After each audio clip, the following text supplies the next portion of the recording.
You're the owner of a small business, which means you're also the tech guy, and HR, and personal assistant, and head honcho, and intern.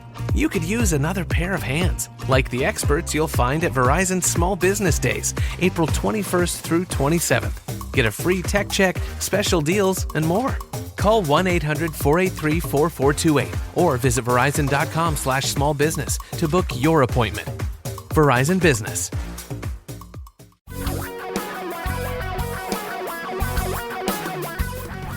Reality radio for a really great future. We're talking real money.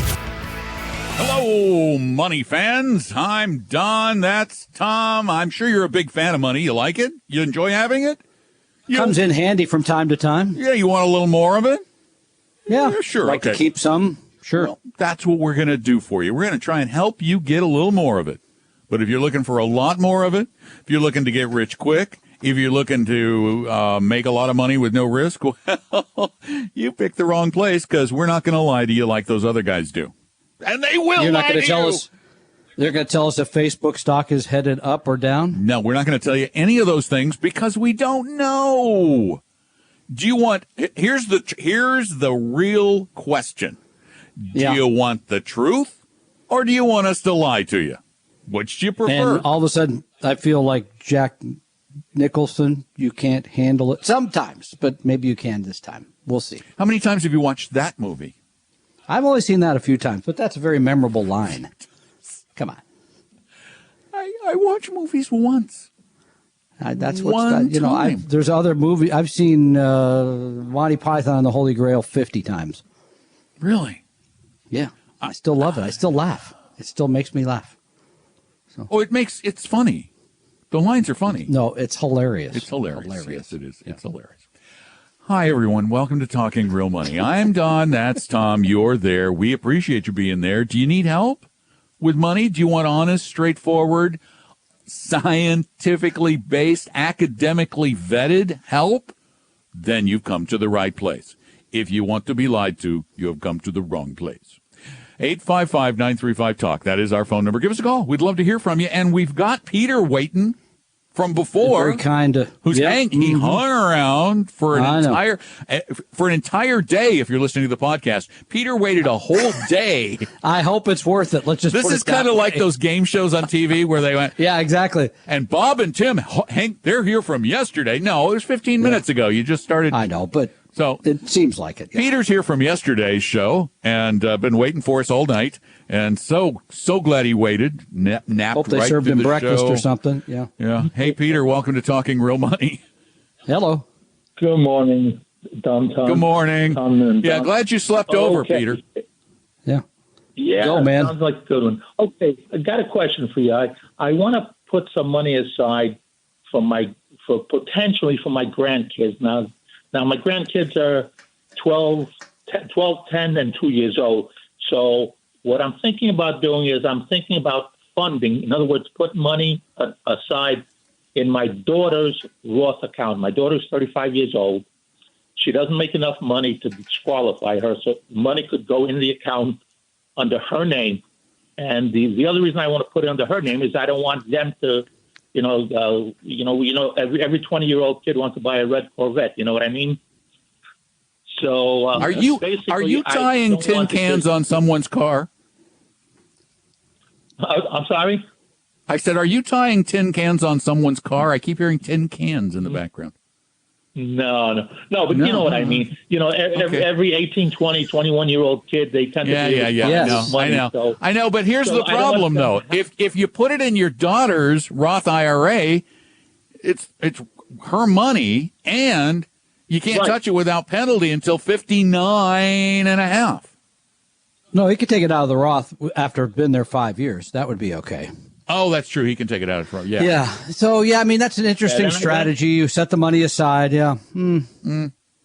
What's the purpose? Well, I mean, what in your heart of hearts? I don't want to do. I'm sorry.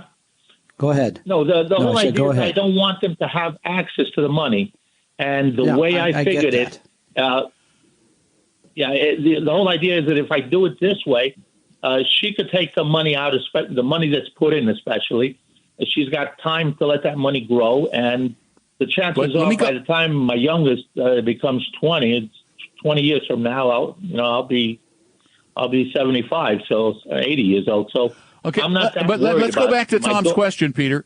Tom's question was, what's the purpose of the money? Is this for college or for them to buy a house? Well, it could be. But what I want them to do is I want them to have a little bit of a head start. I want them to take out a small amount of money. It's going to be invested. I mean, it's going to be invested in the Vanguard funds. I know the investing part of it, but I don't want the money to be given at them. Here's 21. Here's $10,000. Do what you want. Let me throw a better idea. Let me throw what I think may be a better idea your way. Because if you're investing it for kids, you can invest for growth. So look at something like the Vanguard Total World Index or ETF. Put it in there under your name. Let it stay there until they start getting jobs where they have earned income, and then start giving them that money in an IRA. And along the way, teach them to leave it there. Show them how much it'll be worth. Don are talking real money. At Vestory, we want to help everyone reach the best financial future. That's why we offer free meetings with our advisors with no obligation and no sales pitch. Set up yours today at Vestory.com or call 800-386-3004. For your real life and real future, Tom and Don are talking real money. Hi, welcome to the show. I'm Don, that's Tom. We talk about life and the fuel that is required to make it as good as it can be, and that's money. And so we want to help you manage your money better, create the right plan for you, invest it the way it should be invested, and stop doing some of the dumb stuff that we as human beings tend to do, like buying individual stocks. We can find no evidence that you're going to be able to pick individual stocks that are going to do better than the market. Yeah. In fact, quite the opposite. And the amount of risk you're taking owning those. We had somebody call us last hour about Facebook. Yesterday, you mean?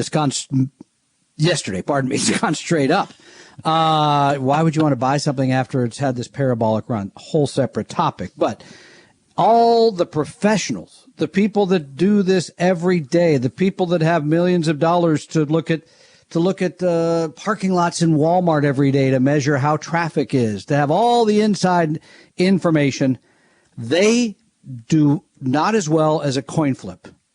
Yeah, not as well. Wait, I want that to sink in for a minute. I know. They do less well than just random chance. Or in the old days, they used to say is chimpanzees throwing darts. I guess we can't say that anymore. Yeah, it's just not politically correct, even the guy, not Warren Buffett. There was a guy before Warren Buffett who was called the best stock picker of all time. Peter Lynch? Yeah. Peter Lynch said in 1990 in an article in Barron's, quote, all of the time and all of the effort that people devote to picking the right fund, the hot hand, the great manager, have in most cases led to no advantage, and most individual investors would be better off just buying an index mutual fund. And yet, every generation apparently comes along and looks at the investing thing, money thing, says, wait, whoa, I'm smarter than that. I can figure this out. I can tell you why it's better to own Kodak than Hertz. Or it's better to be in Apple instead of Tesla. And now we got the news. We got the evidence. Generally, up till about this year, 1 out of 10 trades was done by little people like us, because we're little people too. Right. We're definitely not an institutional investor. No. 90% were done by those people I mentioned previously that have all the money, all the research, all the knowledge, all the stuff. They're pretty smart about trading stocks. Now, this year, because you're at home and you're bored and you don't have sports and you can't bet on whatever, you've decided that bet on the ponies. It's better to bet on stocks. So now the number of trades made by individuals has doubled from 10% to 20%. Thank you, Robinhood. Thank you, Charles Schwab. Thank you, all these people that make it free and easy to trade stocks. Yeah, we're not even getting into why it isn't free. It is easy. But again, what really sticks with me in all of this, the underlying message still before this year was 90% of trades were done by professionals, right? Yeah. 10% were done by individuals. Now it's 80% by professionals and 20% by individuals. What astonishes me is that any number of individuals believe that they can beat the pros one, they think they can beat the pros who do this for a living, and the pros don't even beat the market. What are your odds? It's been said many times, many ways, you really should not own individual stocks. Oh, I thought you were going to sing a Christmas song. I was that close to just going right into it because it fits. Christmas in September. Well, who knows in these wacky times when it might be. The only reason to ever own an individual stock is because it's going to make more than just being exposed to global stock markets, right? Right. Because I know it's better to be in Microsoft, and the evidence is to the contrary. So do not do this, please. But do not sign up for Robinhood, please. Do not buy slices of stocks because you can't afford the $3,000 price tag of Amazon or the whatever Tesla. I forget. No. Tesla's way down now. Yeah, that's right. Because they wanted to make it more affordable. And that's one of the other big phony things is when they do these. Anyway, the evidence is clear that you're not going to do better than the market. Over time, you may have a trade or two here or there that looks pretty bright, but I'm begging you, don't get started with all this. And I hate to see these trends because, I bet you dollars are doing this to more young people because they're the ones who can use Robinhood on their phone, right. Guaranteed. Right, because you wouldn't know how. I would probably do something horribly wrong. Yeah. That would trade. You look at it and you go, "Oh no, I don't." Oh yeah, that looks good. Yeah, click. By the way, Tesla stock is now down to $418. Wow. Yeah, quite a reduction. Man, it lost a lot of money. No, it split. But it did lose a lot of money last week. It's down like 15% last week or something. So, yeah. Which don't do this. Don't get started. Don't believe all the nonsense that's out there that wants you to believe it. There's so much of it every day. Investing should, what is the expression, should be boring, like watching paint dry or grass grow. You want excitement. Harry Markowitz. I remember Harry Markowitz. You want excitement, take the money and go to your local casino. Go bet on the Kentucky Derby. Did they run that yet? Whatever. I don't even know. I don't know. I have no idea. And by the way, just another little, I love common sense. I love trying to use logic against you. Remember, every time you buy a stock, you buy it because you believe this stock is going to soar. Every time you buy a stock, there's another person, and 8 out of 10 times, that other person is a professional money manager. They believe the stock is overvalued, and they want to get rid of it. Now, who is more likely to be right? You, the amateur, or them, the professional? By the way, we can congratulate ourselves to some extent if you're trading the Korean exchange, I think it's Kospi market. You don't know I don't know. How do you spell it? Kospi. I don't know. Okay. I have no idea. Anyway, on that exchange, it's 84% of the trades are done by individuals. So, well, yeah. Go at it. Korea is known for day trading, though. If you want to in fact, many of the studies on the efficacy of day trading were done in Korea because of the number of trades. They're just so huge. And they found, and I don't remember the exact number, but I believe among day traders in South Korea, it was only 10% who ever made money. And of those, only a few made more than the cost of their trades. So you're fooling yourself. You will not get rich investing. You won't. As a matter of fact, the only way people get rich is through either luck or working really hard, building a business. So go build a business, but you're not likely to get rich buying a business. Tom and Don are talking real money. If you're sick of your self-interested financial advisor and are looking for a 100% fiduciary low-fee investment advisor, call my firm Vestory at 800-386-3004 or visit us at vestory.com. Your guides to a really great financial future. Tom and Don are talking real money. I said before the break that investing won't make you rich, and what I meant is that investing won't make you rich quickly. You will not make big money right away. No, it's not true, by the way. It's made a lot of people running hedge funds rich, so.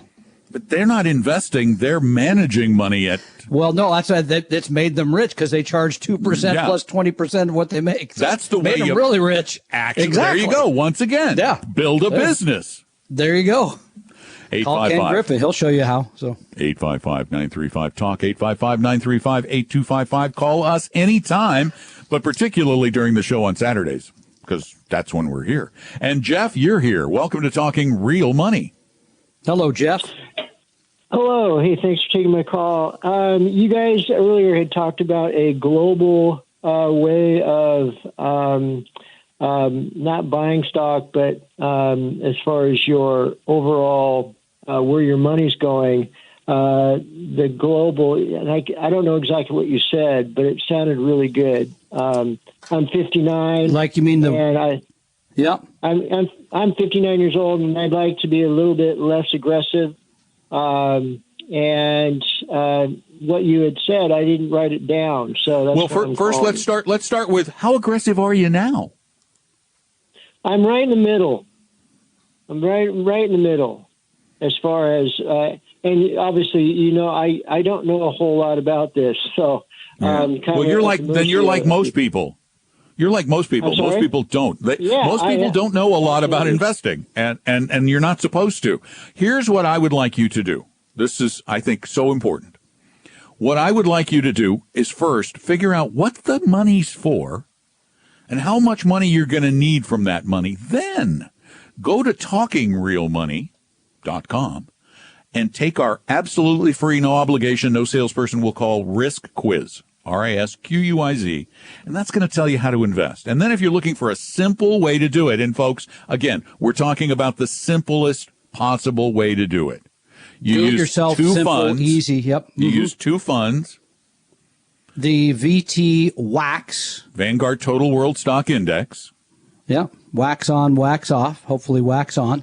And then the VBTLX, which is the Vanguard Total VBTLX, he's kind of laughing. Vanguard Total Bond Fund. That's because, once again, he referred to a movie. I know. And the thing is, again, when you tell us I'm right in the middle, I have no idea what that means, by the way. Does that mean half your money's in stock, half in bond? I'm in 3 stocks. I think Don's right. Take the risk. Decide how much money you're going to need to make on the money you're able to save. Take the risk quiz, then build the portfolio. And what we were talking about is, yes, the VT WAX. Fidelity has very fine global funds too, by the way. They have a very fine U.S. total market and a very fine international total market, which means you need 3 funds at Fidelity, but that's fine. You can go with Fidelity, but you want to build a portfolio that's simple, that is not based on guesswork or emotions or trying to figure things out. You need to base it on your risk tolerance, and then you need to rebalance. Does that answer the question, Jeff? Yes, it does. I appreciate your time. You're very, very welcome, sir. Thanks for calling us. We appreciate it. 855-935-TALK. Go ahead. No, 935-TALK. You raise a great point that generally people think investing is picking the right stocks or right funds. That's a part of it. But the first part is deciding you got to save. Right? There's no investing without saving. Number 2, you got to decide what you're saving for or how much you need to save. Then you got to decide how much you need to make on that money to kind of get to because if you're 59, you should have a pretty clear understanding of when you're going to retire, how much money you're going to need, those kind of things. Once you have that, then you can build the global portfolio. That's always the problem. People want to go to the end first. Exactly. Well, but not only do the investors want to go to the end first, but almost all the people who provide advice go straight to the end. I get questions all week that I do on the podcast every day. And I have to tell you, the vast majority of people who write or call have a stockbroker or an advisor who just sells them a product. Who says, well, this is the good thing to own now. Wrong. That should be the last thing an advisor does with you. The last thing is they tell you how to invest. The first things are that plan building process. And we talk more about that at our online class and question and answer session on the 16th of September. Hard to believe that's just around the corner. TalkingRealMoney.com. These have been very popular, so join us for one of those coming up. Yeah, less than 2 weeks. Go to the events button. It's free. It's a free online class, so you can't catch anything except good information. Tom and Don are talking real money. Did you know I wrote a book? Yeah, about 10 years ago, I wrote a book about investing. Financial Physics, with an F, How Money and Investing Really Work. It's a short read. It's a really easy read because, well, as you know, investing is way too easy to be this complicated. And it's been on sale for a long time at Amazon. I updated it in 2018 to a new version. But if you don't want to buy it, you can go buy it at Amazon. It's $10. But if you don't want to buy it, if you want it free, well, you can get it free two ways. One, you can get a PDF copy by going to talkingrealmoney.com/free. talkingrealmoney.com/free. If you don't put in the /free, you can't find it. The other way is if you have an iDevice, like an iPhone or an iPad or a Mac, you can go get an interactive version of the book, a special edition that I made that's actually interactive, that's got videos and motion and things going on, and that's also free. Just look for Financial Physics, FYSICS, in the Apple Bookstore or Apple Books or whatever they call it now. Or go to talkingrealmoney.com/free, talkingrealmoney.com/free. And I guarantee you'll enjoy the PDF or the iBook or your money back. Check it out, talkingrealmoney.com/free.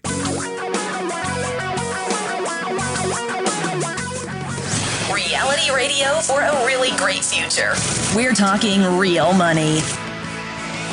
Hello again. Welcome back. I'm Don. That's Tom. 855-935-TALK is our number here on Talking Real Money. Just thinking during the break, wouldn't it be nice if the majority of the people in the financial advice industry actually gave 100% honest advice? Whether it's fiduciary advice or not, I'm not even going to quibble with that. Just honest advice. When somebody comes to you, you tell them up front what the commission is. You tell them what the annual fees are. You tell them how much risk they're actually taking. You explain those kinds of things to people. Wouldn't that be refreshing?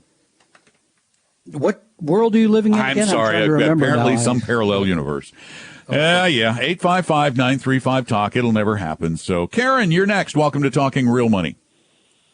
Oh, I'm so excited. Thank you for taking my call. Thank you. Our pleasure. Yeah. I've got a sister in another state. She's single. She's been at her job 28 years. She's got some money put away.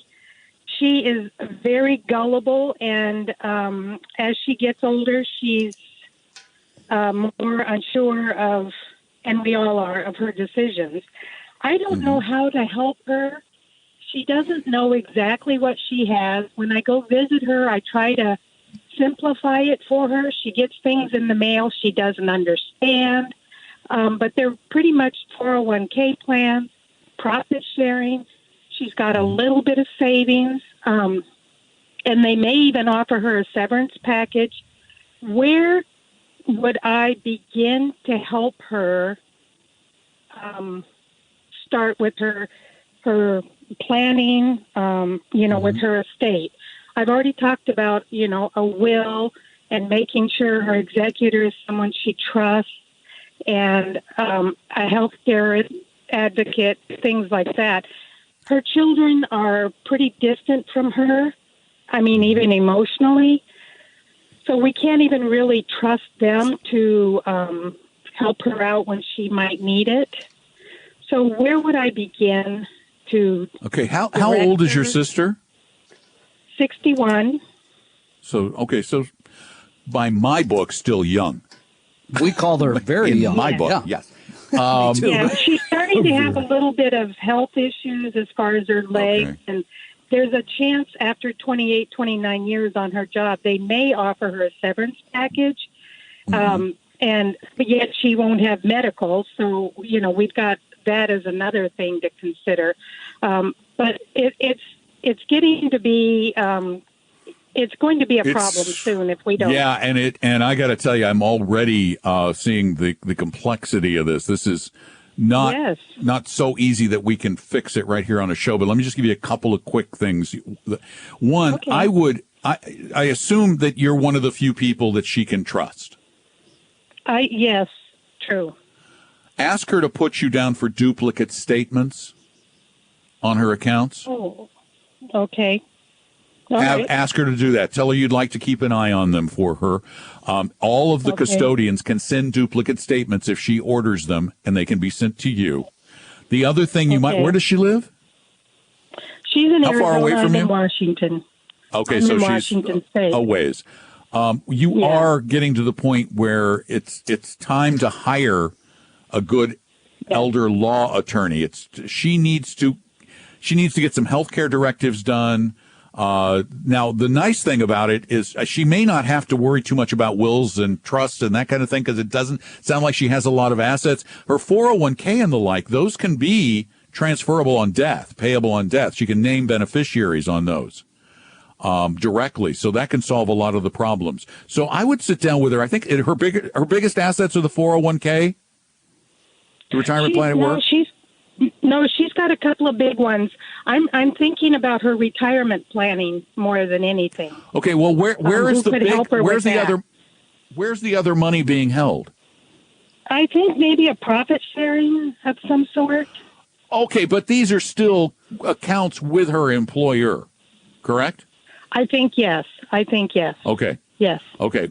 I would ask, I mean, when you're down there one of these days, have her make an appointment with HR, and you go in with her and just take a look at what she has.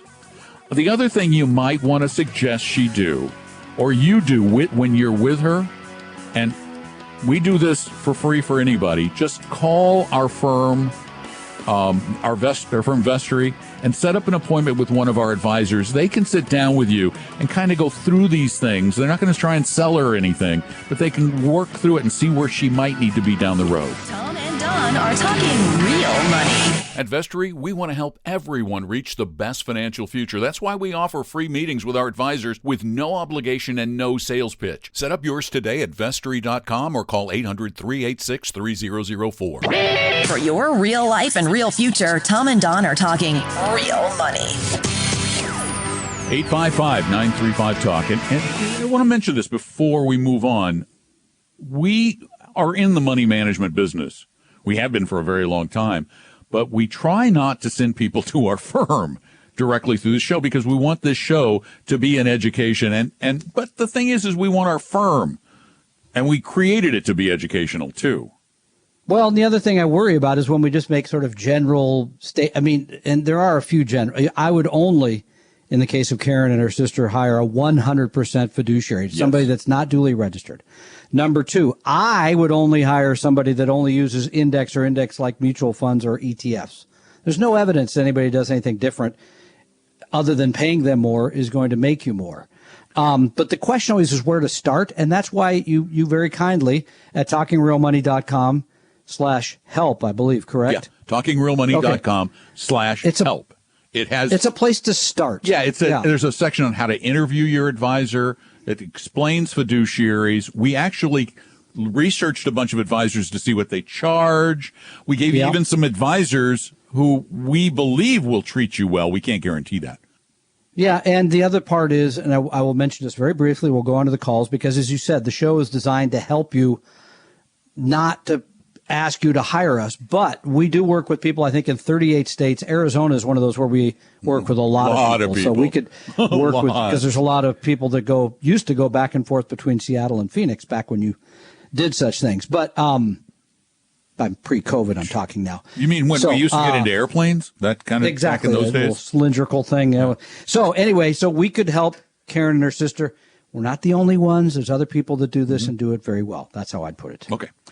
Well, let's see. 855-935-TALK. That's our phone number. That's good 24 hours a day, by the way. If you don't get into the show, call anytime and leave your question.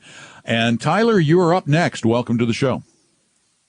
Hey, hi, guys. How's it going? I had a question about real estate investment trusts, not individual REITs, but like Vanguard's VNQ. I read that. I've been doing a lot of research lately. I'm in my late 20s and just starting to invest, and I read that holding a broad-based real estate investment trust index or ETF like VNQ over the long term can help reduce risk and possibly boost returns, like especially if you hold it like in a Roth IRA. I was just wondering what you guys think about that. I think when you're looking at your entire equity portfolio, right? We believe in owning big U.S. companies, big U.S. value companies, small all that, and globally and emerging markets. So when you look at everything, out of that, I would put about 10% of it in REITs, real estate investment trusts. And that Vanguard product, VNQ, is excellent. It's a very good product. So you're getting a lot of properties. Remember, these are apartment buildings and should I say shopping centers anymore? And future commercial real estate, Amazon distribution centers. Future, exactly. Commercial real estate. You're getting exposure to that in a way that's different than owning the companies that operate that. So that's I think it's an important what we call asset class, group of stocks that have similar characteristics. And as you correctly point out, Vanguard would be a very fine place to go own that fund. Exactly, and at a very low price. That ETF, I think, has. Is that only U.S. though, or does it have international exposure? I believe it's just U.S. It's only U.S. Yeah. So actually, when we do this for our clients, 12 basis. So when we do this for our clients, we actually have U.S. and international REITs. Not a big deal, I don't think, in this case. No. But just a little more diversification. But I would add that to your portfolio, Tyler, definitely. Yeah, and the number of REITs that they own is in the couple hundred range. REITs. That's not individual properties. That's real estate investment trusts that own properties. So the diversification. You're probably in the thousands. Yeah, thousands. You're all over the place. Does that help? Last question. Would you recommend those be in a tax-deferred accounts, right? Yes. Like a Roth IRA? Yes, because they distribute taxable income. 90%. Yeah. So they're very tax inefficient. Yeah, you want those in an IRA account. The best place of all, a Roth IRA, because you never have to pay income tax on it. All right. Thanks for the call. Thank you, Tyler. Sounds like you're doing well. 20s thinking about these things. I know. That's cool. Remarkable. And he didn't call about Robinhood. Yeah, or you didn't want to know about whether or not Facebook was going to go up, or and you should jump on board Tesla. Good job. From doing basically this talk show, it's just in different names since 1988. Done the same basic talk show since 1988. People call, Don, what should I do? And you're not bored with it, right? No, I love it. Okay, I know. But what's fascinating is that I get calls from people who started listening in their parents' cars when they were teenagers. And they call me or they write me and they say, you got me started as a real investor. And I've done this and I'm now doing incredibly well. How does it make you feel? It makes me feel awesome. No, it should make you feel old. Well, it does that too. Not awesome. But it makes me feel more awesome than old. I'm kidding you. Yeah, good job. It really, because it's not about being in the right place at the right time. It's not about picking the right things. It's not about playing the hot hand. It's just about persistence. It's about persistence and discipline. Well, again, you got to save something. Mm-hmm. You got to invest it. You got to invest it widely diversified at a low cost. You do that from your 20s. By the time you get close to retirement, you're going to be in pretty good shape. You're going to be in really good shape. That's a guarantee I think I can make. And that's one of the reasons why we're such big fans of the idea of, instead of giving your kids another video game console, give them a Roth IRA if they have a job. Do that. Yeah, they have to have earned income. Well, yeah, they have earned income. Hey, Colleen, you're up next. Welcome to Talking Real Money. Hi, guys. So enjoy your show. I've been trying to encourage a friend to listen. My friend ended up going to Edward Jones, recommended by another friend. Are you there? Yeah. Oh, yeah. Are you kidding? I'm just grimacing. I'm over here grimacing. I know. I'm making faces. Oh, so did I. So anyway, I have two questions. She has 3 401ks, and she wants to roll them into one. Is that wise? Maybe. I mean, she has a current employer now, I assume? Yes. So she wants to take the old 401ks and move them into the new 401k?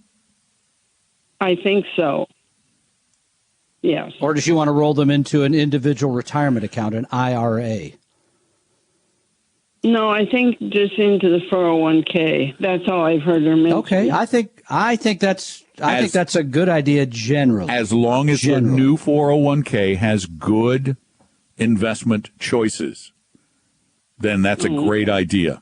Now, the one thing she needs to be very wary of is now that she has an Edward Jones broker, if he or she knows that she has 401ks that can legally be rolled out, this person is going to be pushing her to roll them into an IRA with him or her that they will invest probably in the American funds.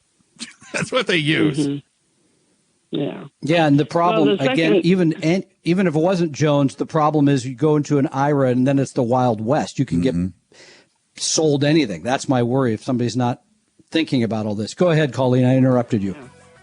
No, that's okay. Well, they both make a very good salary, she and her husband, and they're trying to find ways to save money to avoid the taxation. We're going to have to run, but in addition to having her own 401ks, if she's eligible, she probably wants to look at IRAs or Roth IRAs or even backdoor Roth IRAs. Thanks for the call. Are talking real money. If you're sick of your self-interested financial advisor and are looking for a 100% fiduciary low-fee investment advisor, call my firm Vestory at 800-386-3004 or visit us at vestory.com. Your guides to a really great financial future. Tom and Don are talking real money. And Colleen, you and your sibling need to get online and come to our class on the 16th, because I bet you it'll help a lot, because we're going to show you how you should invest based on science and why you should avoid people like stockbrokers and the like. And it's free. And also we're going to have a big Q&A period after, which is terrific. They're always lots of fun.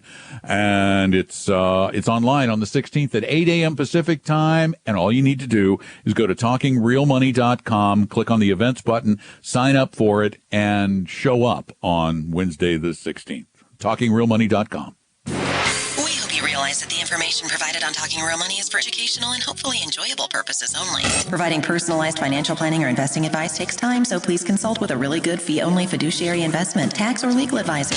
We know a good one. Investing must always involve risk. In other words, you can and probably will lose money at times. Also, as much as you want it, no one can accurately and consistently predict the future. So past performance doesn't tell you a darn thing about what the future will bring.